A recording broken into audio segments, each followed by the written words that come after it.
अल्हम्दुलिल्लाहि व कफ़ा वस्सलातु वस्सलामु अला सय्यिदिल मुरसलीन व ख़ातमिन नबिय्यीन मुहम्मदिल मुस्तफ़ा व अला आलिहि व सहबिहिल किराम व इब्निहिल करीम व खुलफ़ाए सादातिना अबी बकर सिद्दीक़िल अकबर व उमर अल फ़ारूक़िल आज़म व उस्मान ज़िन नूरैन व असदिल्लाहिल ग़ालिब अलीय्यिल मुर्तज़ा व इब्निहिल इमाम हसनिल मुज्तबा व सिब्तिहिल इमाम हुसैन शहीद दाफ़िल करबी वल बला व इब्निहि शेख क़ुतब रब्बानी महबूब सुब्हानी गौस सकलैन व गैसल कौनैन हज़रत सुल्तान शेख सैयद शाह मुहय्यद्दीन अबी मोहम्मद अब्दुल क़ादिर अल हसनी वल हुसैनी वल जीलानी सय्यिदिना गौसिल वरा व सिराज उम्मतिही अबी हनीफ़ती अइम्मतिल हुदा व मुजद्दिदी लिदीनिही व शरीअतिही सय्यिदिना इमाम अहमद रज़ा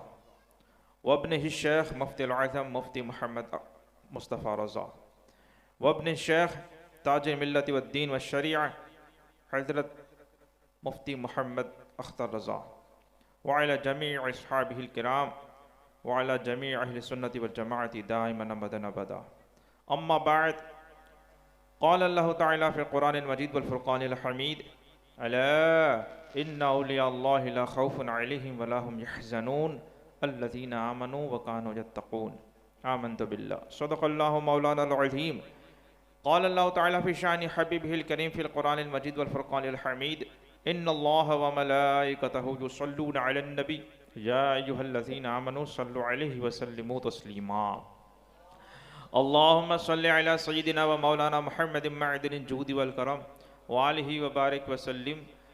जब दुरूद पाक का कहा जाए और ख़ास करके जब ये आयत मुबारक जिसे आयत दुरूद भी कहते हैं इन्नल्लाह व मलाइकतहु वाली, तो वो सुनने के बाद दुरूद पढ़ना हर किसी पे वाजिब होता है। आप थोड़ा दम लगाकर आवाज़ निकाल कर दुरूद पाक पढ़े। अल्लाहुम्मा सल्लि अला सय्यिदिना व मौलाना मुहम्मदिन आफ़ियतिल अबदानी व शिफ़ाइहा व तिब्बिल क़ुलूबि व दवाइहा व नूरिल अबसारि व ज़ियाइहा व अला आलिहि व सहबिहिल किराम व इब्निहिल करीमिल गौसिल आज़मिल अफ़ख़मिल हुमाम व आलिहि व बारिक वसल्लिम। मुअज़्ज़ज़ सामिईन किराम, ये हुज़ूर सय्यदी व मुर्शिदी शेख सैयद गौसुल आज़म पीरान पीर दस्तगीर मुहय्यद्दीन अब्दुल क़ादिर जीलानी रज़ी अल्लाह ताला अन्हु से मंसूब यह हमारी दूसरी महफ़िल है। अल्लाह ताला हमारे यहाँ पे जमा होना कबूल फ़रमाए और हमारी इन टूटी फूटी कोशिशों को अल्लाह ताला कबूल फ़रमाए। गुज़िश्ता हमने कुछ इब्तदाइया बातें की थी, आगे इंशाअल्लाह आज बात शुरू करते हैं। या यूँ समझिए कि बयान किस तरह से सुनना है और बयान में क्या क्या होगा, कल हमने वही बातें सुनी थी। आज इंशाअल्लाह ये असल जो बातें हैं वो शुरू होंगी। साथ में मैं ये भी कह दूं कि आप अगर यहाँ पे सुनने के लिए तशरीफ़ लाए हैं तो आपको सुनना है, आपको खामोशी से बैठना चाहिए। बातें करने का कोई यहाँ पे मौका नहीं है, तो बराए करम किसी की आवाज़ न आए, इसका आप ख्याल रखें, वरना मैं तो बोल के निकल जाऊँगा लेकिन सुन आपको ही तकलीफ़ होगी, समझ में नहीं आएंगी बातें। अल्लाह ताला हमारे लिए आसानी फ़रमाए और हमें समझ आता फ़रमाए। गुज़िश्ता हमने कुछ बातें इस तरह से छोड़ी थी कि वली किसे कहते हैं, कैसा होता है और किस तरह से आलिम और वली में फ़र्क होता है, शरीयत और तरीक़त के ताल्लुक़ से वो भी समाअत हमने किया था। अभी इसी सिलसिले को हम आगे बढ़ाएंगे, चूँकि हुज़ूर गौसे पाक पीरान पीर दस्तगीर रज़ियल्लाहु ताला अन्हु की ज़ात और आपकी शान इतनी बुलंद व बाला है कि ये 11 दिन तो क्या, अगर पूरा महीना भी इनके बारे में तकरीर की जाए तो ये कहें कि कुछ भी नहीं बयान हो सकता। इतनी आपकी शान और अज़मत है, बहुत ही बुलंद आप शान वाले हैं कि आप देखें कि चूँकि हम औलिया किराम से मोहब्बत करने वाले हैं तो वलियों के तज़किरे हमारे यहाँ चलते रहते हैं, मज़ारात पे हमारी हाज़िरियाँ भी होती हैं और हुज़ूर गौसे पाक ये तो वलियों के सरदार हैं। आज भी अगर किसी को वली बनना है तो उसका जो सर्टिफिकेट और थप्पा ये बारगाह गौसियत से मिलता है। आप गौसियत कुबरा के मकाम पर फाइज हैं। हर ज़माने में कोई ना कोई गौस होता है। हुजूर सरकार दो आलम सल्लल्लाहु अलैहि वसल्लम के तशरीफ़ ले जाने के बाद हज़रत अबू बकर सिद्दीक़ उस मकाम पे फाइज थे।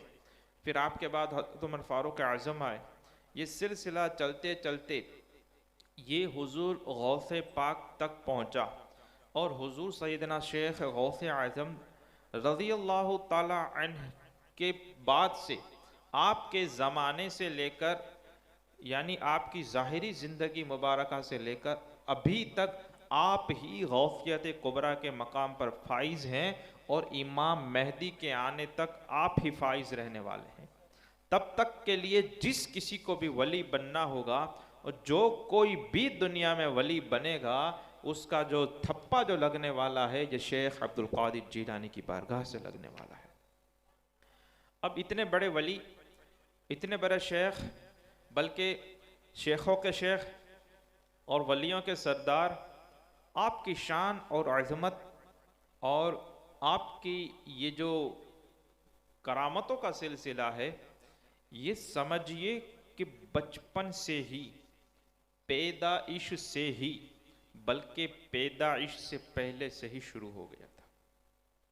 आपके ज़माने से, चूँकि मैंने ये कहा कि शुरुआत बचपन से करते हैं क्योंकि हमारे सुनने वाले बच्चे भी हैं और जवान भी हैं, औरतें भी हैं और हम सबको साथ में लेकर चलते हैं कि हमारी तकरीरें ये इंशाअल्लाह हुजूर गौसे पाक के फैज़ान से हर कोई वो फैज़याब हो, हर कोई मुनव्वर हो। उलमा उसमें से अपने लायक बातें ले लें, अवाम अपने लायक बातें ले लें, औरतें वो अपने लायक बातें ले लें और बच्चे उसमें से अपने काम की बातें सीख लें। तो ये इंशाअल्लाह ये होगा कि हर किसी का काम भी हो जाएगा और हर कोई फैज़ गौसे आज़म से माला माल भी हो जाएगा इंशाअल्लाह। आगे तो इनका करम है, वरना हम कौन होते। अब देखें, बचपन से बात शुरू करते हैं। हुजूर गौसे पाक रज़ियल्लाहु ताला अन्हु की पैदाइश से पहले भी कई वो बुजुर्ग गुजरे हैं कि जिन्होंने आपकी आमद की और आप कैसी शान वाले होंगे वो बयान किया। तो वो तो मैं बात नहीं कर रहा हूँ कि वो कौन कौन थे और क्या क्या कहा। बहरहाल मैं बात कर रहा हूँ जिस रात को हुजूर सैयदना गौसे आज़म की पैदाइश हुई, विलादत हुई, उस रात आपके वालिद माजिद हज़रत सैयदना अबू सालेह मूसा जंगी दोस्त रहमतुल्लाह ताला अलैह को रसूल करीम सरवर दो आलम सल्लल्लाहु अलैहि वसल्लम की ज़ियारत नसीब हुई। ख्वाब में आपने रसूल पाक सल्लल्लाहु अलैहि वसल्लम को देखा और रसूल पाक के साथ दूसरे अंबिया किराम भी जलवा फरमा थे, सहाबा किराम भी थे और बड़े बड़े औलिया किराम भी थे। आपके वालिद माजिद यानी कि हुजूर गौसे पाक के वालिद माजिद समझते हो ना, है? ये क्या बोलते हैं, पापा बोलते हैं ना तुम्हारे, हैं? बच्चों को समझाना पड़ेगा ना। हाँ, वालिद कहते हैं बाप को। तो उन्होंने ख्वाब देखा कि उनके घर में रसूल पाक भी मौजूद और अंबिया किराम दिगर भी तशरीफ़ लाएँ, सहाबा किराम भी हैं और बड़े बड़े औलिया किराम भी तशरीफ़ फरमा हैं। और हुजूर सरकार दो आलम सल्लल्लाहु अलैहि वसल्लम ने इरशाद फरमाया, ए अबू सालेह, तुम्हें मुबारक हो कि तुम्हारे घर में अल्लाह ने वो बच्चा पैदा फरमाया है, वो शान वाला बच्चा तुम्हें अता फरमाया है कि उसकी तमाम औलिया में और कुतुब में वो शान होगी जो मेरी तमाम नबियों में शान है। वो तुम्हें अल्लाह ने बच्चा अता फरमाया है। और हुजूर गौसे पाक की विलादत कब हुई? हुजूर गौसे पाक की विलादत होती है 1 रमज़ानुल मुबारक को, हिजरी 470 470 470 हिजरी में। यानी कि ये समझिए कि अभी से तकरीबन 1000 साल हुआ 1000 में थोड़े 35 साल कम, 25 साल कम होते हैं, तो वो 1000 साल के करीब करीब का ज़माना गुजरा है। आपकी पैदाइश हुई, आपकी पैदाइश होती है गिलान में, जिसको फिर जिलान भी कहते हैं, क्योंकि अरबी में गाफ नहीं होता तो वहाँ पे वो जीम हो गया। तो आपको गिलानी भी कहा जाता है, आपको जिलानी भी कहा जाता है, क्योंकि जिलान में आपका वो जन्म हुआ। और जिस रात में आपका विलादत हुई, उस रात में जिलान में जितने भी बच्चे पैदा हुए, अल्लाह ताला ने तमाम के तमाम लड़कों को पैदा फरमाया, और वो तमाम के तमाम लड़के अल्लाह के वली बने। ये पहले से ही बरकतें जाहिर हो रही हैं। जब आदमी मुबारक होता है, बरकतों वाला होता है, और उस कोई शख्सियत और कोई अज़मत व मर्तबे वाला होता है, तो उसकी जो बरकतें हैं और उसके जो फयूज़ व बरक़ात वो शुरू से ही जाहिर होने शुरू हो जाते हैं। अब देखें, अभी तो पैदाइश नहीं हुई और ख्वाब में तशरीफ़ ला रहे हैं रसूल करीम सल्लल्लाहु अलैहि वसल्लम, अब पैदाइश हो रही है, तो उस रात को आपके साथ जितनी भी विलादत हुई पूरे जिलान में, तमाम के तमाम को अल्लाह ने लड़कों को पैदा फरमाया, वो तमाम लड़के अल्लाह के वली बने। अब हुआ क्या, अब देखें, कल हमने ये देखा था कि वली किसे कहते हैं, तो मुमकिन है कि कईयों को ये जहन में ये सवाल हो कि ये भी तो कोई सवाल होता है, वली तो वली होता है, अल्लाह का ये होता है वो होता है। लेकिन एक इसके साथ दूसरा सवाल भी मैंने ये आप टेक कर दिया था, वो ये था कि अगर अल्लाह का वली अभी हमारे सामने आ जाए तो हमारा उसके साथ रवैया क्या होगा। क्यों? वो इसलिए कि हम जो वली जिसे समझते हैं और हमने जो कॉन्सेप्ट बनाया हुआ है, तो जो असल वली होते हैं, एक बात याद रखें, नबी और वली में कुछ फ़र्क ये आप अपने जहन में रखें। वली जो होता है वो किसी को कहता नहीं कि मैं अल्लाह का वली हूं। वली पकड़ पकड़ के कहता नहीं कि मैं अल्लाह का वली हूं, मुझे वली मानो, मैं हूं, वो मैं नहीं करता है। और नबी की शान ये होती है, रसूल उनको तो तबलीग ही करनी है, वो एक एक को पकड़ पकड़ कर कहता है कि मुझे नबी मानो, मुझे रसूल मानो। और वली को अगर कोई वली न माने तो कोई ज्यादा फर्क नहीं पड़ेगा, लेकिन अगर कोई नबी को नबी नहीं मानेगा तो वो काफिर हो जाएगा, जहन्नमी हो जाएगा। नबी को नबी मानना जरूरी है, रसूल को रसूल मानना जरूरी है। तो वो अलल ऐलान एक मर्तबा नहीं, बार बार हर किसी से वो नबी वो होता है, वो ऐलान करते रहते हैं। अगर औरतें भी आ गई तो वो कहते हैं कि मुझे नबी मानो, मर्द हजरात हैं उन सबको वो दावत पेश करता है। बच्चे आ गए तो नबी कहता है कि मुझे नबी मानो। और वली जो होता है वो किसी को कहता नहीं कि मैं वली हूँ, मुझे वली मानो, वो नहीं कहता। दूसरी बात कि नबी होता है, वो जब अपने आप को नबी होने का दावा करता है, ऐलान नबुवत फरमाता है, तो अब लोगों को सवाल पैदा होता है कि ये सही है या ऐसे ही कोई दावा कर रहा है। तो फिर अल्लाह ताला उनको कोई मौजज़ा भी अता फरमाता है, तो वो ऐसी बातें उनसे जाहिर होती हैं और वो चैलेंज के तौर पे लोगों को कहता है कि मैंने ये करके दिखाया, तुम में ताकत है तो वो करके दिखाओ। वो बातें ऐसी होती हैं कि वो किसी से हो ही नहीं सकती अल्लाह के मदद के बगैर। अब वो सिर्फ इन्हीं से हो रही है, नबी से, तो हर कोई ये मानने के लिए मजबूर हो जाता है कि सच में ये अल्लाह के नबी हैं। जैसे कंकरियों ने कलमा पढ़ा, जैसे चांद के 2 टुकड़े कर दिए, जैसे दरख्त हैं वो चलने लगे, या मुर्दा कोई जानवर या वो जिंदा हो जाता है, तो वो कोई इंसान है वो भी जिंदा हो जाता है।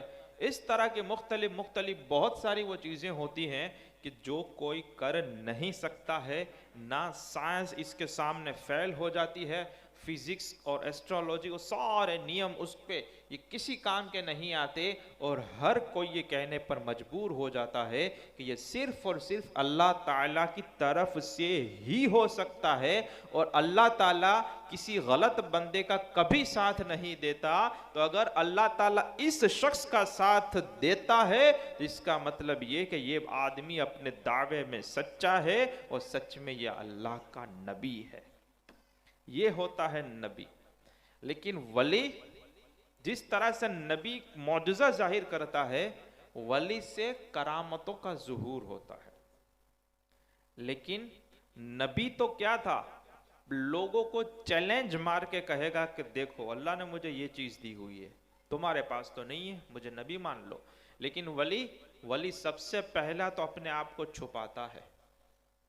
दुनिया में सैकड़ों औलिया किराम हर वक्त रहते हैं, वो मुझे तादाद याद नहीं रही इसलिए मैं दोनों फिगर बोल रहा हूँ, 300 या 350, वो भी मेरे जहन में नहीं आ रहा, इसलिए मैं 300 या 350 वली हर वक्त दुनिया में होते हैं, हर वक्त मौजूद होते हैं। लेकिन उसमें से कोई दावा नहीं करता। और हम जितनों को पहचानते हैं, जितनों को हम पहचान रहे हैं, मज़ारों में हो, खास करके मज़ार वालों को हम पहचानते हैं, तो उनमें से ये समझिए कि 100 में से 5 को भी हम नहीं पहचानते। बाकी जो सच में जो औलिया किराम है वो तो छुपे हुए होते हैं, वो तो जाहिर करते नहीं, अपना काम करते हैं, निकल जाते हैं, किसी को पता नहीं चलता। वो सिर्फ उनकी कैटेगरियों वालों को पता चलता है। इसीलिए कहा जाता है कि अल्लाह को पहचानना आसान है, वली को पहचानना मुश्किल है। अल्लाह को आप कैसे पहचानेंगे? हवा चल रही है, अल्लाह को पहचान हो गई। बारिश बरस रही है, अल्लाह की पहचान हो गई। सूरज तुलू हुआ, रोशनी जाहिर हुई, आपने कहा ये तो मेरे रब ने किया।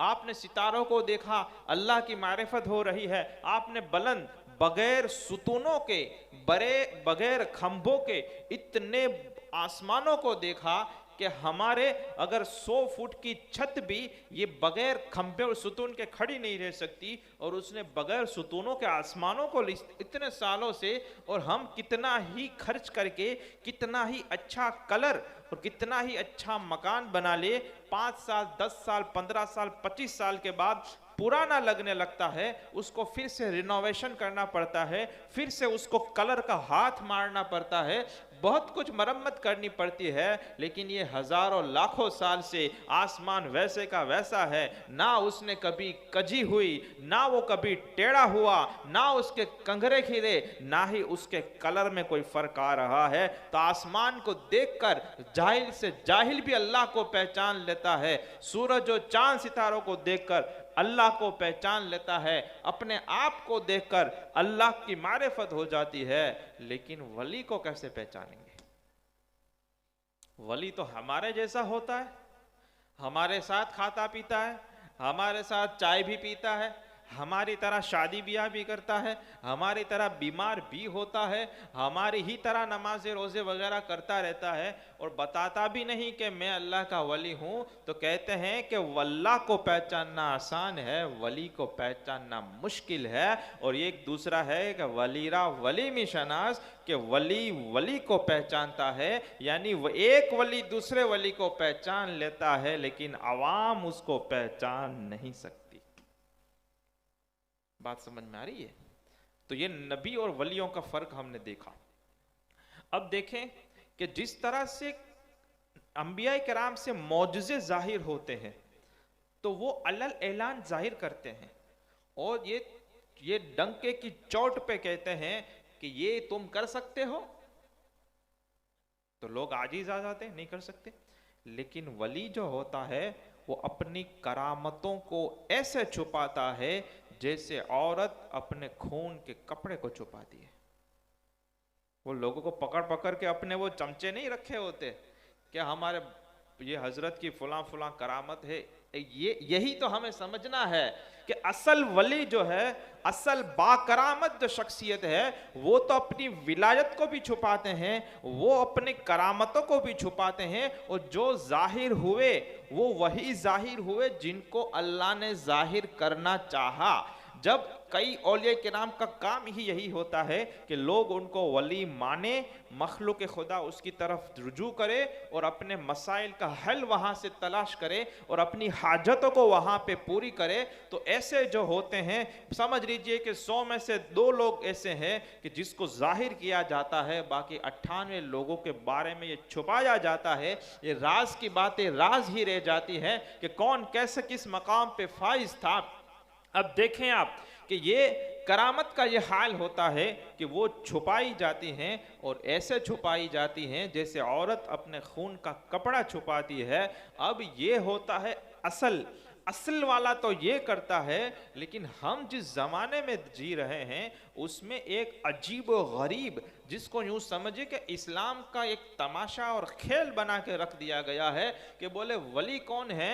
अब तुम अवाम उलमा को पूछो कि क्या आप किसी वली को पहचानते हैं, अब आलिम खामोश हो जाएगा, बोले अब क्या बताएं हम कौन से वली को यानी जिंदा वली की बात हो रही है, अब वो नहीं पता।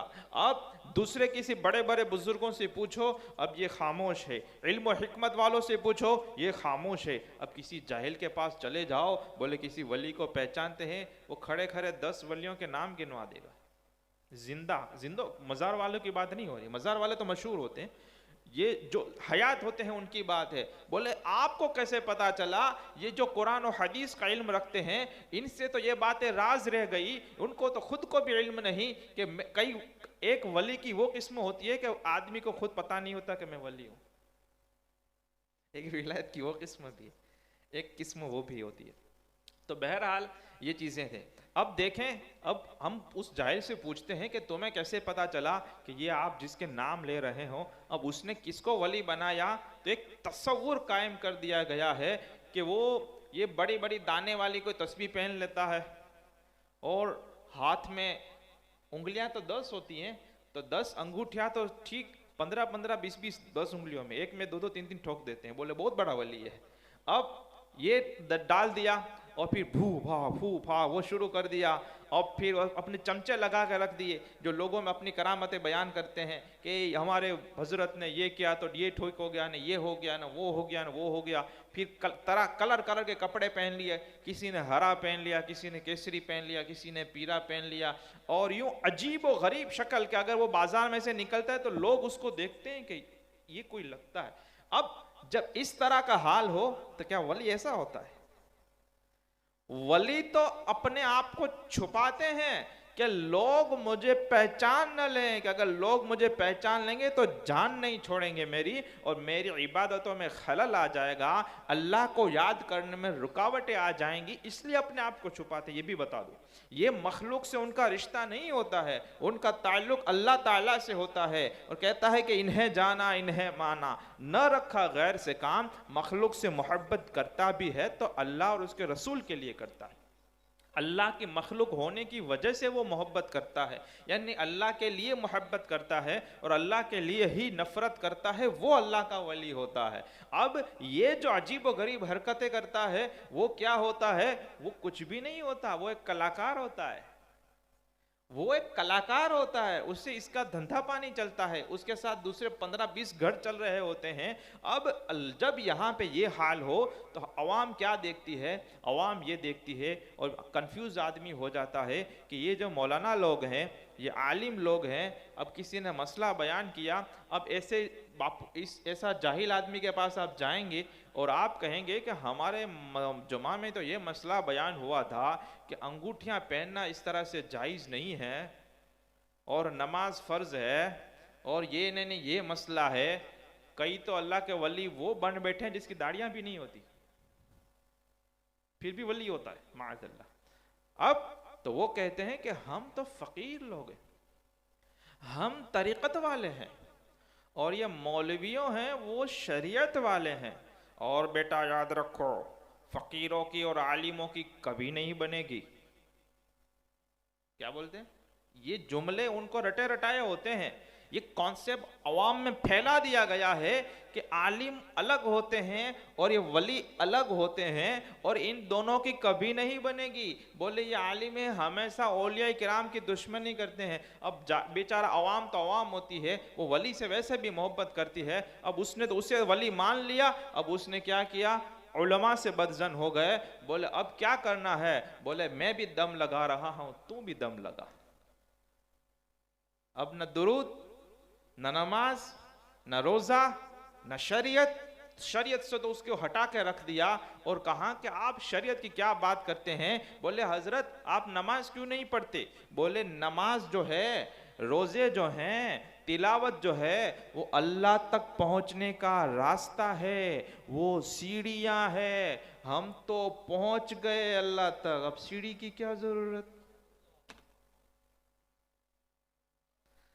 अब लोगों को मजा आता है, बोले ये तो आज तो मजा आ गया, हमारा तो ना नमाज पढ़नी है, ना रोजा रखना है, ना हलाल हराम कुछ भी नहीं, जो मन में आए करो और वली के वली रहो। आइए वलियों के सरदार, कुतुबुल अक़ताब, फर्दुल अफराद, महबूब सुबहानी, गौसे समदानी, शेख मुहय्यिद्दीन अबू मोहम्मद अब्दुल कादिर हसनी हुसैनी जीलानी रज़ियल्लाहु ताला अन्हु के बारे में हम समाअत करते हैं कि क्या ये भी इसी तरह की ये जो लोग कहते हैं। अब मैंने भी एक बात की और ये लीले पीले कपड़े वाले भी एक बात करते हैं। अब हम देखते हैं हुजूर गौसे पाक की बारगाह में चले जाते हैं, अभी दूध का दूध और पानी का पानी हो जाएगा, अभी सही और गलत के बिल्कुल फैसला हो जाएगा। आइए देखते हैं हुजूर गौसे पाक की विलादत बासआदत होती है एक रमजानुल मुबारक को, और ये अल्लाह का वली कैसा वली है, ये कैसा वली है, ये भी आप देखें कि ये माँ के पेट से वली होकर तशरीफ़ ला रहे हैं कि हुजूर अपने इनके वालिद हज़रत सैयदुना अबू सालेह मूसा जंगी दोस्त रहमतुल्लाह अलैह को बशारत दे रहे हैं कि तेरे घर में वो बच्चे का जन्म हो रहा है, वो अब्दुल कादिर अल्लाह ने तुझे अता फरमाया है, उसकी औलिया में वो शान होगी जो अंबिया में मेरी शान है। जिस तरह से मैं नबियों का रसूलों का सरदार हूँ, इस तरह से वो औलिया इकराम का सरदार होगा।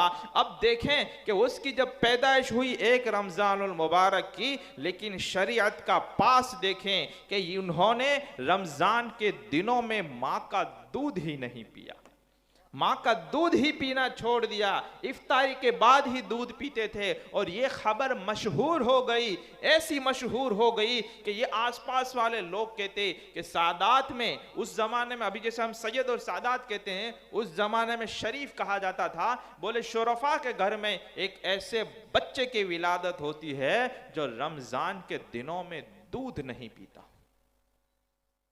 रोजे के वक्त में, दिन के वक्त में अब एक रमजान को आपकी विलादत हो रही है, यानी कि एक अभी 2-4 दिन का बच्चा है, दूध नहीं पिए। और 29-30 रमजान हुई और एक रिवायत में है कि आने वाला जब रमजान आया, मतला साफ नहीं था, आसमान साफ नहीं था, चांद दिखा या नहीं दिखा लोगों को समझ नहीं आ रही थी। अब देखें जब लोगों को पता नहीं चला कि अभी रोजा रखना है या ईद करनी है, लोग हुजूर गौसे पाक की माँ के पास पहुंचे और कहा, अरे माई जान बताए तो सही, आपका 1 महीने का जो बच्चा है उसने आज के दिन दूध पिया या नहीं पिया। अगर पी लिया है तो ईद है, नहीं पिया तो गोया रमजान है। उन्होंने कहा नहीं पिया, लोगों ने कहा अगर अब्दुल कादिर ने दूध नहीं पिया तो फिर ये रमजान का महीना चल रहा है। शरीयत का खून करने वाला और शरीयत का जनाजा निकालने वाला वली होगा? अरे हरगिज हो ही नहीं सकता, शैतान हो सकता है। ये वलीयुल्लाह नहीं हो सकता, वलीयुश शैतान हो सकता है। जो शरीयत के मुखालिफत करे, शरीयत को बदलने की कोशिश करे, हराम को बढ़ावे की कोशिश करे, वो वलीयुल्लाह नहीं होगा, अल्लाह का दोस्त नहीं हो सकता, वो शैतान का दोस्त होता है। और यहाँ पे शेख अब्दुल कादिर जीलानी का आप तरीक़ेकार देखें, कभी 1 महीना भी पैदाइश को नहीं हुआ, लेकिन शरीयत ने रोज़ा फ़र्ज तो बालिगों पर किया हुआ है, अल्लाह का वली उसको दूध पीने के ज़माने में अदा कर रहा है। और फिर इनका बचपन में ये आलम था कि बच्चे खेल कूद में वो तवज्जो देते हैं, लेकिन हुजूर गौसे पाक कभी खेल कूद नहीं किया आपने। आप कभी रमने के लिए नहीं गए, आपने खेल कूद नहीं किया। आप खुद फरमाते हैं कि जब बच्चे खेल कूद करते, खेलने लगते और मैं उनको देखने लगता तो एक मुझे आवाज आती और कहा जाता तुम्हें इसके लिए पैदा नहीं किया गया। तो अल्लाह का वली तो वो होता है कि जो खेल कूद भी नहीं करता बचपन में भी, और यहां पे तो बड़ा होने के बाद भी चल रहा है। वली है, वली है अल्लाह का नहीं, शैतान का। ये शैतान का दोस्त है, ये शैतान इसके रूप में आया हुआ है जो खुद भी गुमराह हो रहा है, लोगों को भी गुमराह कर रहा है। इसी तरह एक वाकया आप देखें कि आपकी 5 साल की उम्र थी, किसकी? हुजूर गौसे पाक 5 साल के हुए। बिस्मिल्लाह ख्वानी की बारी आई, उस्ताद के सामने बिठाया, उस्ताद ने कहा बेटा पढ़ो। हमारे यहाँ भी बच्चों को भेजा जाता है ना कि जाओ जल्दी पाछा आओ जाओ। स्कूल में 5-7 घंटे दिए जाते हैं, मदरसे में थोड़ी 1-1.5 घंटा दिया जाता है। लोगों को डर लगता है अगर आलिम के पास ज्यादा बैठेगा और मेरा बच्चा भी आलिम बनकर जन्नत में चला जाएगा तो, बोले नहीं वो तो हमारे साथ जन्नत में ही आना चाहिए, इसलिए वो मौलाना के पास बैठने ही नहीं देते। समझ रहे हो ना, इस अंदाज से समझ रहे हो ना? हाँ, कई मरतबा अल्फाज दिगर होते हैं, माना दिगर होता है ना। उम्मीद करता हूं कि इतने तो आप समझदार होंगे। बहरहाल हुजूर गौसे पाक बैठे सामने, उस्ताद ने कहा पढ़ो अऊज़ु बिल्लाहि मिनश शैतानिर रजीम। अब हुजूर गौसे पाक देखें, अब ये जो जाहिल वली है ना उसको सूरह फातिहा भी नहीं आती, क्योंकि नमाजी नहीं पढ़ता ना। बोले तो सीढ़ी है, हम तो पहुंच गए अल्लाह तक। यहां पे देखें वलियों के सरदार जो बचपन से मां के पेट से वली है, उस्ताद ने कहा पढ़ो। अब ये अऊज़ु बिल्लाह सिखाना होता है बच्चों को, तो यहां पे वलियों का सरदार क्या कर रहा है? पढ़ रहा है अऊज़ु बिल्लाहि मिनश शैतानिर रजीम, बिस्मिल्लाहिर रहमानिर रहीम, अल्हम्दुलिल्लाहि रब्बिल आलमीन, अर्रहमानिर रहीम, मालिकि यौमिद्दीन, इय्याका नअबुदु व इय्याका नस्तईन, इहदिनस सिरातल मुस्तकीम, सिरातल लज़ीना अनअमता अलैहिम, गैरिल मग़दूबि अलैहिम वलद्दाल्लीन, आमीन। बिस्मिल्लाहिर्रहमानिर्रहीम, अलिफ लाम मीम, ज़ालिकल किताबु ला रैब फ़ीह, हुदल लिल मुत्तक़ीन, अल्लज़ीना युमिनूना बिल ग़ैबि व युक़ीमूनस सलाता व मिम्मा रज़क़नाहुम युनफ़िक़ून, वल्लज़ीना युमिनूना बिमा उन्ज़िला इलैका व मा उन्ज़िला मिन क़ब्लिक व बिल आख़िरति हुम युक़िनून, उलाइका अला हुदम मिन रब्बिहिम व उलाइका हुमुल मुफ़्लिहून, इन्नल्लज़ीना कफ़रू सवाउन अलैहिम अअन्ज़रतहुम अम लम तुन्ज़िरहुम ला युमिनून, ख़तमल्लाहु अला क़ुलूबिहिम व अला समइहिम व अला अबसारिहिम ग़िशावतुन व लहुम अज़ाबुन अज़ीम। इस तरह से पढ़ते गए पढ़ते गए पढ़ते गए पढ़ते गए पढ़ते गए 18 पारे सुना दिए। 18 पारे सुना दिए।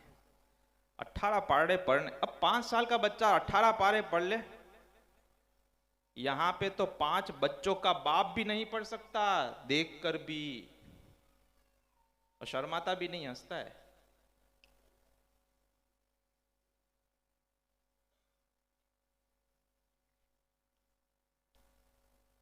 हमें बयान करने में शर्म आती है क्योंकि हमारे वाज जो हैं वो रिकॉर्ड होते हैं और पता नहीं कहाँ कहाँ सुने जाते हैं।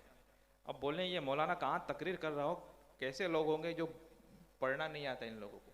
तो हम बोलने में शर्म आती है, लेकिन जिसको नहीं आता उसको कुछ भी शर्म नहीं आती। बोले टाइम कहाँ मिलता है। यहाँ पे हुजूर गौसे पाक 18 पारे, पहले दिन का सबक, पहले दिन जहां पे हमारे बच्चों को कायदा खोलना भी नहीं आता, उल्टा कायदा खोलते हैं।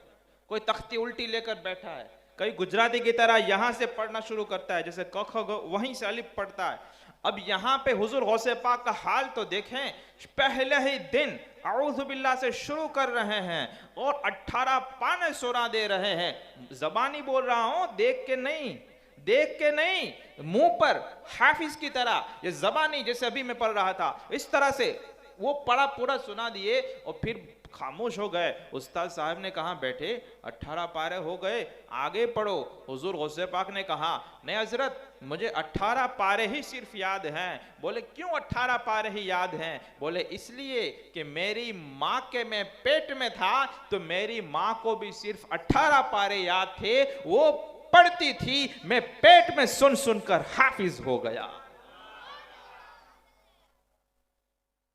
ये होता है अल्लाह का वली कि दुनिया में आने के बाद क्या मां के पेट से ही कुरान की तालीम ले लेता है, और तालीम ऐसी लेता है कि ये बिल्कुल ये याद कर लिए 18 पारे, क्योंकि उनकी माँ जो थी वो एक कुरान की 18 पारे की हाफिजा थी, उसको मुंह पर याद था, तो वो दौर में वो बार बार पढ़ती रहती थी। हुजूर गौसे पाक फरमाते हैं कि मैं पेट में, अपने माँ के पेट में सुन सुनकर 18 पारे याद कर लिए।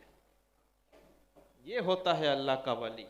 और माँ जब ऐसी हो 18 पारे की हाफिजा, तब इसके पेट से इस तरह के बच्चे पैदा होते हैं। और माँ अगर टिकटॉक वाली है और सीरियल और गानों में से फुर्सत नहीं मिलती, तो उसके बच्चे फिर नचड़िए ही पैदा होते हैं, वली नहीं पैदा हो सकते। और ये भी बता दूं कि ये तो अगरचे इसका ताल्लुक करामत से है कि माँ के पेट में, लेकिन आज के जमाने में एक पूरा साइंस है जिसको गर्भ विज्ञान कहा जाता है, और ये गर्भ संस्कार के तौर पर बाकायदा इसके क्लासेस चलते हैं, जिसमें जब औरत हामिला होती है, प्रेग्नेंट होती है, तो उसके बच्चों में, यानी जो बच्चा अभी पेट में है उसमें अच्छे अखलाक आए, जिसको ये लोग संस्कार कहते हैं, अच्छा संस्कारी बच्चा बने, उसके लिए माँ को इस तरह की वो तरबियत और क्लासेस करवाते हैं, जिसको ये लोग गर्भ संस्कार कहते हैं, कि बच्चा पैदा होने से पहले ही, दुनिया में आने से पहले ही माँ के पेट में जो 4-5 महीने यानी 4 महीने का होता है, फिर तो उसमें जान आ जाती है, तो वहीं से उसमें वो ऐसी ऐसी चीजें माँ के ऊपर की जाती हैं। माँ को वो बोलने का कहा जाता है, इस तरह से रहने का कहा जाता है, माँ को ऐसा ऐसा सोचने का कहा जाता है कि आपको ऐसा सोचना है, ऐसा नहीं सोचना, क्योंकि ये जो माएँ सोचती हैं, माएँ जो हमल के दौरान पढ़ती हैं, जिस तरह से उसकी जिंदगी ये 9 महीने में गुजरती है, उसका ये डायरेक्ट इफेक्ट वो बच्चे पे पड़ता है। तो ये एक बेईमानों को समझ में आ रही है बातें, मुशरिकों को समझ में आ रही। आप सर्च करके देख लेना गर्भ संस्कार, मुमकिन है कि इस शहर में भी गर्भ संस्कार केंद्र होते हैं, जहां पे प्रेग्नेंट वुमन औरतें जाती हैं और उसको वो संस्कार कर, वो सिखाए जाते हैं, और इस तरह का वो कहा जाता है कि आपको ये सोचना चाहिए, ये नहीं सोचना है, ये बोलना है, ये नहीं बोलना, वगैरह वगैरह वगैरह वगैरह। तो ये चलता है, ये तो अभी हो रहा है। और हुजूर गौसे पाक ने इतने साल पहले, तो अब आप देखें कि अगर बच्चे अगर ठीक नहीं हैं, तो फिर उसकी वजह जो है वो कहीं ना कहीं तो ऊपर से आ रही है। और अभी मेरे सामने कई सारे ऐसे चेहरे हैं जो ये अभी शादी नहीं की उन्होंने, तो मैंने उनके लिए भी बताता चलूं कि हमारी जो औलाद होती है, देखो इस्लाम कितना वसी मजहब है, और इस्लाम में कितनी बातों की डिटेल मौजूद है, और इतना लंबी सोच दुरंदेशी है कि आप तसव्वुर भी नहीं कर सकते। मुझे बताओ कि हमारी जो औलाद होती है, हमारा जो बच्चा या बच्ची जो भी होंगे, उसका सबसे पहला हक क्या है? कोई बताएगा मेरे को? जो बाप है वो तो पता होना चाहिए ना, सीखा ही नहीं है, खबर ही नहीं कैसे पैदा हो गया, क्यों पैदा हुआ पता ही नहीं है। बहरहाल उसका हक तो होगा ना बच्चों का। क्या हक होता है? पढ़ी के खिला दिए, वो 10 रुपए वापरने के दे दिए, ये हक है बच्चों का। 15 साल का हुआ तो 15,000 का मोबाइल दे दिया, एक्टिवा दिला दिया, ये बच्चों का हक है। शाम को वो भाग में दिला दिया, 10 साल का हुआ तो साइकिल दिला दी, ये बच्चों का हक है। ये समझते हो आप? सबसे पहला हक क्या है पता है आपको? सबसे पहला हक हमारी औलाद का हम पर जो है वो ये है कि उस बच्चे के लिए अच्छी मां ढूंढी जाए। समझ रहे हो? हमारे पास बीज है, हमें चाहिए जमीन, तो जमीन ऐसी फलदार चाहिए, ऐसी अच्छी अखलाक वाली चाहिए, अल्लाह और उसके रसूल की वफादार ज़मीन चाहिए कि हमारा बच्चा पैदा हो या अल्लाह और उसके रसूल का गद्दार न हो, शरीयत को छोड़ने वाला न हो, बल्कि शरीयत की पाबंदी करने वाला हो, फिल्मों और गानों का दीवाना न हो, बल्कि कुरान और नात का दीवाना हो। अगर आप चाहते हैं कि आपके बच्चे ऐसे बने तो सिर्फ आपके सुधर जाने से काम नहीं चलेगा, उसके लिए उसकी माँ ऐसी ढूंढनी है। लिहाजा जो अभी तक शादी नहीं किए या जो दूसरी शादी करना चाहते हैं उनको मैं ये कह देता हूं कि आप सिर्फ ये बीवी न सोचें कि सिर्फ हमें बीवी चाहिए, हमें संभालने वाली चाहिए या हमारा खाना पका दे और हमारे घर को संभाल ले।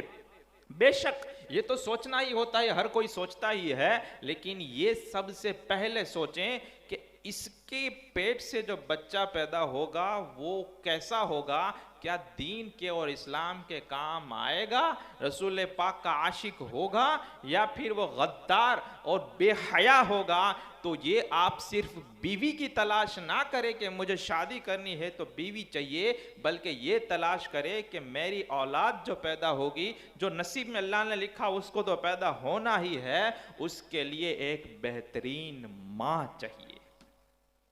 मैं आपको सच में कहता हूं, अगर आपकी ज़ौजा नेक है, पारसा है, अल्लाह और उसके रसूल से सच्ची मोहब्बत करने वाली है, तो आपकी औलाद के आधे से ज्यादा काम वैसे ही हो जाएंगे। क्यों कि बाप के हाथ में बच्चा आते आते 5-6 साल निकल जाते हैं। ये जो बाप हैं वो समझ जाएंगे बात को, क्या मैं कहना चाहता हूं। बच्चा माँ के पास ही रहता है 4-5 साल 6 साल तक, यानी बाप ले जाता है लेकिन वो उसको घुमाता फिराता है, वो चॉकलेट दिलाकर वापिस अपनी माँ के हवाले कर देता है। बच्चा छोटा होता है याद रहे। तो वो कभी चक्कर लगाता है, गोद में खिलाता है, वो सब करता है। तो ये 5-6 साल तक बच्चा मुसलसल सीख रहा होता है, माँ के पेट से उसका सीखना शुरू होता है। अब 5-6 साल तक वो सीखता ही रहता है। मुझे बताए कि जो माँ एक हामिला है, प्रेग्नेंट वुमन है, वो अगर कुरान की तिलावत कर रही है, 5 वक्त की नमाज की पाबंद है, शरीयत और फिका के मसाइल देख रही है, हदीस मुबारका पढ़ रही है, वाइज सुन रही है, वो और एक दूसरी है कि जो वो गाने देख रही है, टीवी देख रही है, सीरियल का एक भी एपिसोड नहीं छूटता, वो 3-4 एपिसोड 3-4 सीरियल उसकी बंधी हुई है, 8 बजे से लेकर 10 बजे तक एक भी मिस नहीं होनी चाहिए, वरना यह कयामत कर देगी।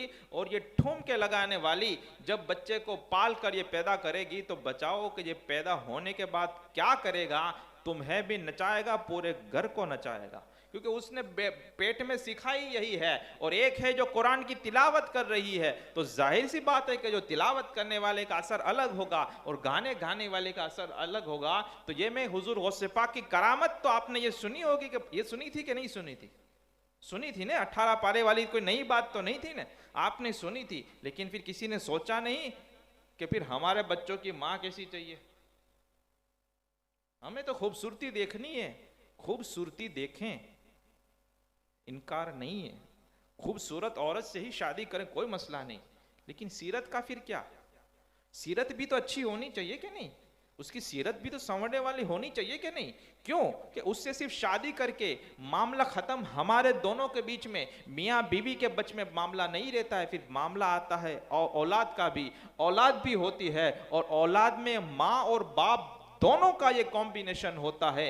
अच्छाइयाँ भी इसमें आ जाती हैं, बुराइयाँ भी आ जाती हैं। लिहाजा ये आप इस बात का ख्याल रखें कि औलाद का हमारे ऊपर सबसे पहला हक ये होता है कि उसके लिए अच्छी माँ ढूंढ के दी जाए।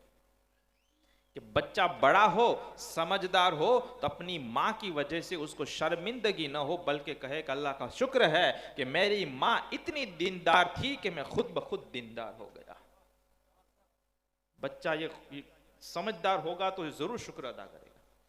तो हुजूर गौसे पाक पहले ही दिन 18 पारे, और आप देख मुझे बताए कि हमारे यहाँ तो पढ़ना ही उसे समझा जाता है कि नाजरा ख़त्म कर ले, और वो भी ख़त्म नहीं होता किसी से, कुरान शरीफ देख के पढ़ना भी नहीं आता। और यहाँ पे हुजूर गौसे पाक का हाल ये है कि पहले ही दिन 18 पारे मुंह पर सुना रहे हैं, बिल्कुल मखारिज और तजवीद के साथ सुना रहे हैं। अब ये जब पढ़ते पढ़ते गए, अब मदरसे में गए, मुझे बताया कि जो बच्चा पैदाइशी वली हो और 18 पारे माँ के पेट से याद करके आया हो, उसको फिर इल्म हासिल करने की कहाँ जरूरत थी।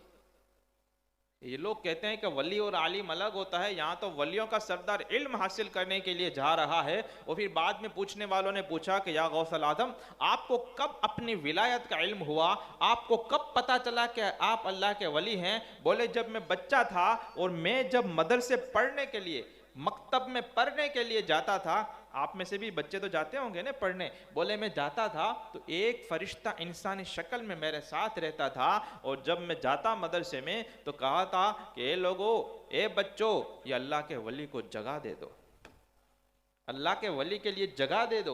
और इस तरह से वो मेरे साथ रहता, और इस तरह से कई मरतबा फरिश्ते मेरे आगे पीछे रहते, इंसानी शक्ल में रहते, तो मुझे लगता, मैं उनको पहचानता नहीं था ये कौन लोग हैं, क्या कर रहे हैं, लेकिन इनकी आवाज़ें मुझे सुनाई देती। वो कहते कि अल्लाह के वली के लिए जगह दे दो, फिर वो बैठे रहते। मैंने फिर एक मरतबा पूछा कि आप हो कौन? बोले मैं फरिश्ता हूँ और मुझे ये ड्यूटी दी गई है कि तुम्हारी ध्यान रखूँ और तुम्हारे साथ रहूँ।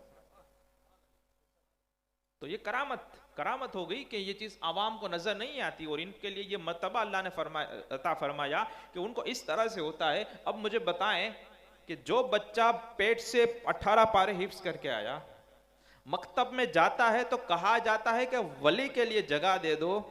यहाँ पे लोगों की जिंदगियां निकल जाती हैं, वली तो क्या आलिम भी नहीं बन सकता, देख के कुरान पढ़ने में मुश्किल है।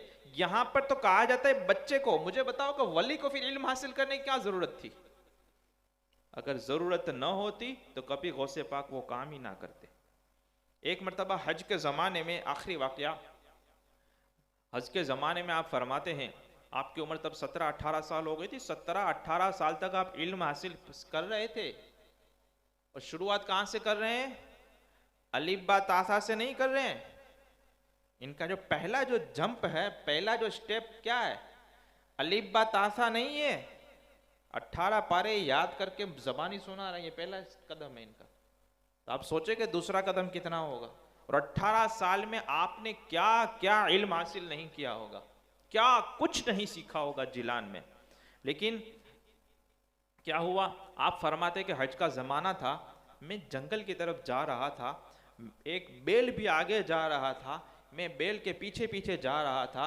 अचानक बेल ने मुंह मोड़ा, बेल ने अपना चेहरा मेरी तरफ मोड़ के कहा, या अब्दुल कादिर मा ली खलिक़्त लिहाज़ा, मा खलिक़्त लिहाज़ा, ए अब्दुल कादिर तुम इसके लिए पैदा नहीं किए गए हो। अब आपको एक अलग कैफियत तारी हो गई। बेल बोलेगा तो क्या होगा भाई? आजकल बेल बोल ले तो वो तो अपने आप को वली बोले, बोले बापू की करामत ये है कि गधेड़ा एनी साथे बात कह रही। तो ये इस जमाने का हाल है। अब यहाँ पे ये बेल के पीछे जा रहे हैं और बेल मुड़ के कह रहा है, या अब्दुल कादिर मा खलिक़्त लिहाज़ा, आप इसके लिए पैदा नहीं किए गए हो। आप घर पे आए दौड़कर, और घर पर आने के बाद आप कहते हैं कि मैं छत पे चढ़ गया, और छत पे चढ़े तो क्या हुआ? बोले जिलान कहाँ पर है, आप नक्शे में देख लेना, मैप में जाकर, या आपको ईरान में बॉर्डर पर वो आपको मिल जाएगा। वो कहते हैं कि मैं अपनी मकान की छत पे चढ़ के जब देखा तो मैंने वहाँ जो हाजी अरफात के मैदान में थे, वो उसको मैदान अरफात को मैंने देख लिया। मुझे बताया तो सही, अगर यहाँ बैठे बैठे आपको ये दीवार के पीछे क्या है आपको दिखने लगे तो आप क्या करोगे? हाथ यूं करके बैठ जाओगे, चलो ये बता हाथ चूमो, मैं वली बन गया हूं, दीवार के पीछे का दिख रहा है ना? कुछ नहीं दिखता, वो भी वली बन जाता है। और दिखने लगे तो अब तो नमाजें भी गई, पढ़ता था तो भी, अभी देखा ना, कहता है कि तो सीढ़ियां हैं। यहाँ पे हुजूर गौसे पाक को तो देखो यार, हुजूर गौसे पाक को क्या समझा है, क्या समझा है आप? और हम अगर कहते हैं कि हम हुजूर गौसे पाक के चाहने वाले हैं, तो ये चाहत का पता कैसे चलता है? न्याज के थालों पे पता चलता है ये चाहत थोड़ी है, ये हुजूर गौसे पाक की चाहत में थोड़ी कोई खाता है, वो तो नफ्स को अच्छा लगता है इसलिए खाता है ना, है ना कि नहीं है। अभी न्याज में बिरयानी रखो, बातें करवी हैं, लेकिन चूंकि समझाना पड़ेगा ना आपको, कौन समझाएगा, कोई समझाता नहीं है, इसलिए तो हमारी बारी आती है। फिर बिरयानी है, अब लोग टूट पड़ेंगे, ओह गौस पाक जी न्या जाए खाधी तो खपे नहीं यार, सच्ची गल है, खाधी खपे, खाने पे खा। अब बिरयानी को हटाओ दूसरे दिन और रखो नान खटाई, और सबको दो 5-5, बोले यहीं पे बैठ के खाना है। अब बताओ कौन मोहब्बत करने वाला, कई तो लेंगे ही नहीं बस चाखी ली दो। तो बिरयानी में क्यों मोहब्बत झलक रही थी? तो ये साबित हो रहा है कि ये हुजूर गौसे पाक के नाम से सब नहीं चल रहा, नफ्स का बहुत बड़ा रोल है इसमें। जो चीजें हमें अच्छी लगती है, जो चीजें हमें हमारे नफ्स को पसंद है, हमारी जबान को जिसका ये चटका लगता है, चस्का लगता है, हम उसको किसी न किसी को, अब खिचड़ा अच्छा लगता है, इमाम हुसैन का नाम दे दिया, इमाम हुसैन का खिचड़ा याद रहा, इनकी नमाजें याद नहीं रही, उनकी शहादतें याद नहीं रही, हुजूर गौसे पाक के नाम की बिरयानी तो याद रही, लेकिन ये याद नहीं रहा कि ये पेट से 18 पारे हिफ्स करके आ रहे हैं, 18 पारे हिफ्स करके दुनिया में आ रहे हैं माँ के पेट से, फिर 5 साल से लेकर 18 साल तक, तकरीबन 13 साल तक मदरसे में जाके पढ़ते हैं। है कोई गौसे पाक का आशिक जो 13 साल तक मदरसे में जाके पढ़ा हो? नहीं पढ़े। और फिर क्या कह रहे हैं, आपकी करामतों का आलम क्या है, आपकी विलायत का आलम यह है कि मकतब में जाते हैं, अभी बच्चे हैं 5 साल 7 साल के, वो फरिश्ता कहता है कि अल्लाह के वली को जगह दे दो, और 1-2 मरतबा नहीं, आप फरमाते हैं ऐसा बार बार होने लगा, तो मुझे इस बात का एहसास हो गया कि अल्लाह ने मुझे विलायत के मकाम से सरफराज फरमाया है। अब इस तरह से वो हम देख रहे हैं, 18 साल हो रही है, जिलान में अपने मकान की छत से मैदान अरफात को देख लिया, वहां के हाजियों को देख लिया। अल्लाह ने, वो कल भी वो हदीस मुबारक बयान हुई थी, वो शको शुबा में ना पड़े कि अल्लाह जब किसी से मोहब्बत करने लगता है तो अल्लाह फरमाता है मैं उसकी आंख बन जाता हूं जिससे वो देखता। तो फिर कौन सी चीज छुपे रहेगी और कौन सी चीज करीब और दूर रहेगी? फिर सब बराबर हो जाता है, सब दिखने लगता है, वो सारी चीजें होती हैं। अब देखें कि जब ये आलम है, आपने क्या किया, आपने क्या किया? एक तो उस बेल ने कहा था कि अब्दुल कादिर मा खुलिक़्त लिहाज़ा, आप इसके लिए पैदा नहीं किए। अब बेल बात कर रहा है, इस तरह से फरिश्तों के कह रहे हैं कि वली को जगह दो, माँ के पेट से याद करके भी आ रहे हैं, 13 साल मकतब और मदरसे में पढ़ाई भी कर रहे हैं, छत पे चढ़ के देखते हैं, अरफात और हाजियों को देख लेते हैं, फिर अपनी माँ के गोद में आके छुप जाते हैं, रोने लगते हैं। माँ कहती है बेटा क्या हुआ? क्या कहते हैं? बोले माँ मुझे दीन के लिए वक्फ कर दो और मुझे इस बात की इजाजत दे दो कि मैं आपका जो हक है, आपकी खिदमत करनी है, आप मुझे वो माफ फरमा दे, ताकि मैं जिलान में जितना पढ़ना था वो तो मैं पढ़ लिया, अब उस बड़ा शहर जो इल्म का था शहर था, बगदाद जाना चाहता हूं, वहां जाके इल्म हासिल करना चाहता हूं। मुझे बताएं कि अब कौन सा इल्म हासिल करने वो जा रहे थे?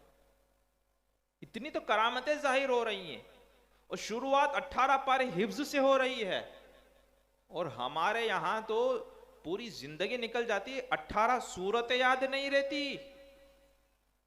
18 सूरतें आदमी नहीं पढ़ सकता, और उसमें भी मखारिज से कहो तो सूरह फातिहा और सूरह इखलास फेल। अब ये तो 18 पारे सुना रहे हैं, 13 साल तक इल्म हासिल कर रहे हैं, नजर उठा के देख रहे हैं कहां से कहां तक पहुंच रही है, फिर भी अपनी माँ से इजाजत क्या ले रहे हैं? बोले माँ अल्लाह की रजा की खातिर मुझे वक्फ कर दो। कि मुझे वक्फ करने का मतलब क्या होता है? क्योंकि माँ बाप का हम पर हक होता है, बुढ़ापे में इनकी खिदमत करनी होती है। और हुजूर गौसे पाक की एक फजीलत ये भी है कि आपकी वालिदा माजिदा जो है हजरत सय्यदतुना उम्मुल खैर फातिमा रज़ी अल्लाह ताला अन्हा, ये हुजूर गौसे पाक की विलादत जब आप आप पेट में थे उस वक्त की आपकी उम्र 60 साल की थी, और 60 साल की उम्र में औरतें ये हामिला नहीं हुआ करती। ये 60 साल की उम्र में आप ये आपकी माँ के पेट में थे। अब फिर 18 साल और गुजारे तो कितने हो गए? 78 साल। कितना बुढ़ापे का आलम है। तो माँ की खिदमत करनी है और दूसरी तरफ इल्म दीन हासिल करना है। तो ये वलियों का सरदार का फैसला देखें, वो कहते हैं माँ से कि आप मुझे अल्लाह की रजा की खातिर जाने दीजिए, मेरे हक़ ये जो है माफ़ कर दीजिए, मुझे वफ़ कर दीजिए। तो माँ भी तो ऐसी होगी ना, माँ ऐसी होगी तभी तो बच्चे ऐसे होते हैं। माँ ने क्या किया, आपके वालिद जो थे उसका तो इंतकाल हो गया था, 80 दिनार विरासत में छोड़े थे, लेकर आई, 40 अब्दुल कादिर को दिए, 40 आपके भाई के लिए रख लिए गए, और ये 40 दिनार देने के बाद कहा कि जाओ बेटे बगदाद चले जाओ, इल्म दीन हासिल करो, अब हमारी मुलाकात कयामत के दिन ही होगी। है कोई अल्लाह का बंदा या अल्लाह की बंदी जो इल्म दीन के लिए ये इतना विसार करे? अरे वक्फ करना तो छोड़ो, ये जो मदरसे में पढ़ना होता है, नमाजें पढ़नी होती है, वहां पर ये माँ बाप साथ नहीं दे रहे। हम कहते हैं कि पढ़ने बच्चों को भेजो, तो अब ये तरह तरह की स्कीमें निकालते हैं। फज्र की नमाज का कहते हैं, वो नमाज का कहते हैं। अब माँ बाप कहते हैं कि ये अभी छोटा है या बड़ा है, तुम्हें शरीयत का इल्म पता चलेगा कि हमें पता चलेगा। तो हम जो कह रहे हैं कि ये करो, तो ये क्या हम गप्पे मार रहे हैं? क्या हम तुक्का लगा रहे हैं? नहीं। जब कोई आलिम शरीयत कोई हुक्म देता है या किसी चीज से मना करता है तो उसके पीछे पूरा बैकग्राउंड होता है। उसके पीछे सरवारे बात बाकी सब करने के बाद कहता है कि आपके बच्चे को इतने बजे भेजना है, और वहां पर तुम अब अपनी अकल लगाने जाते हो कि ये छोटा है, ये बड़ा है, सुबह ठंडी होती है, रात को अंधेरा होता है, तो ये पढ़ नहीं सकता, ये उठ नहीं सकता, ये नमाज़ें नहीं कर सकता, ये इल्म हासिल नहीं कर सकता। तो इस तरह से क्या होना है? फिर इस तरह से तो फिर बुलडोजर ही चलने हैं, इस तरह से तो फिर अल्लाह के अज़ाब को दावत देना है, इस तरह से तो फिर मस्जिदें भी शहीद हो जाएंगी। और यहाँ पे विरासत में 40 दीनार कहते हैं सोने के सिक्के को आपकी माँ ने शेख अब्दुल कादिर को दे दी कि आप बगदाद तशरीफ ले जाएं, कयामत के दिन मुलाकात होगी। यानी आपके बाप ने अगर हमारे बाप ने समझ लीजिए कि 6 लाख रुपए छोड़े हों और 3 लाख आपके हिस्से में आए, और 3 लाख लेकर आप इल्म दीन हासिल करने के लिए निकल जाओ। है कोई अल्लाह का बंदा? 3 लाख तो क्या, यहाँ पे 300 रुपए नहीं निकलते। 300 तो मैं बोल रहा हूं, वरना लोग 50 रुपए फीस भी नहीं देते। 50 रुपए की फीस होती है क्या? कपड़ का भी जो मांझते हैं वो भी रोजाना 400 रुपए ले जाते हैं। लेकिन जब इल्म दीन का ऐसा मजाक बनाया जाए, और यही मजाक का हिस्सा है कि इल्म उस्ताज के आने के बाद लोग आते हैं, तालिब इल्म बाद में आते हैं, आलिम पहले आते हैं, सुनने वाले बाद में आते हैं, ये इल्म दीन की तौहीन है। इससे ये अदब के खिलाफ है कि जो सुनाने वाला है वो पहले आ जाए और सुनने वाले इनके बाद में आए। होना ये चाहिए कि पहले इल्म का इंतजार किया जाए, अदब बांध कर ये बैठा जाए, फिर कोई आकर इल्म दीन की बात करे तो बरकतें मिलती हैं। वरना क्या होता है, बातें होती है, खादू पीदू और बस सो गए और कुछ भी नहीं हो सकता। अल्लाह ताला मुझे और आपको अमल की तौफीक अता फरमाए। ये हुजूर गौसे पाक के 2-4 वाक़यात थे कि ये बचपन में पैदाइश के ताल्लुक से और इल्म दीन के ताल्लुक से, और यहाँ पे ये भी साबित हुआ कि जो बचपन से ही वली है, जिसकी करामतें जाहिर हो रही हैं पहले से ही, लेकिन वो इल्म दीन हासिल करने जाता है, और जो गौसे पाक का सच्चा चाहने वाला होगा वो कभी भी इल्म दीन से पीठ नहीं फेरेगा, कभी भी मदरसे से पीठ नहीं दिखाएगा, और कभी भी उसकी मुखालिफत नहीं करेगा। अल्लाह ताला मुझे और आपको इल्म नाफ़ि अता फरमाए, हुज़ूर गौसे पाक के फैज़ान से हम सबको फैज़याब फरमाए, और सही सही जो हुज़ूर गौसे पाक की तालीमात हैं और हुज़ूर गौसे पाक की सच्ची मोहब्बतें भी अता फरमाए, और आपके सदक़े तोफ़ैल में हमको, हमारे बच्चों को, हमारी माओ बहनों को, हमारे घर के दिगर अफराद को और हम तमाम को इल्म नाफ़ि अता फरमाए, आमाल सालिहा की तौफ़ीक़ अता फरमाए, हम सबका ख़ात्मा बिल खैर फरमाए। समझाने में किसी भी तरह की कोई गलती लफ्ज़िश वाक़ हो गई हो तो अल्लाह ऐलान तौबा करता हूँ और रुजू भी करता हूँ। अस्तग़फ़िरुल्लाहल्लज़ी ला इलाहा इल्ला हुवल हय्युल क़य्यूम व अतूबु इलैहि। अशहदु अल्ला इलाहा इल्लल्लाह व अशहदु अन्ना मुहम्मदन अब्दुहु व रसूलुहु व आखिरु दअवाना अनिल हम्दुलिल्लाहि रब्बिल